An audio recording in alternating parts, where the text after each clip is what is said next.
উপস্থিত ছিলেন যারা সহযোগিতার হাত বাড়িয়েছিলেন তাদেরকে আমি অনুরোধ করবো আর একবার এই সহযোগিতার হাতটা বাড়িয়ে দেওয়ার জন্য। আমি ভলেন্টিয়ারগণ যারা আছেন যারা সন্ন্যাসীদেরকে সাহায্য করছিলেন তাদেরকে আমি ছাপ্পাঙ্গনে আসার জন্য অনুরোধ করছি। কেন সন্ন্যাসী ভাইরা সব ধাপ খাবে না। আমি এখনো বলছি যেসব দর্শনার্থী জুতো করে মায়ের মন্দিরে প্রবেশ করেছেন তাদেরকে আগের দিকটি মায়ের মন্দিরে জুতো খুলে উঠুন।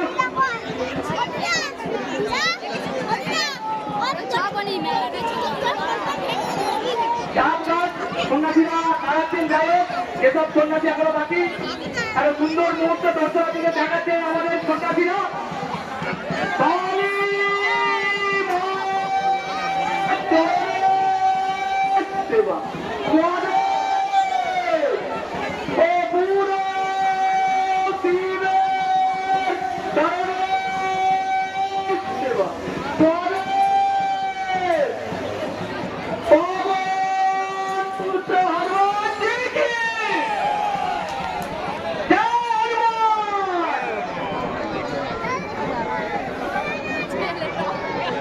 এক সন্ন্যাসী ঝাঁপ খাচ্ছেন, আমি পঞ্চায়েত বলবো আর এক সন্ন্যাসী উপর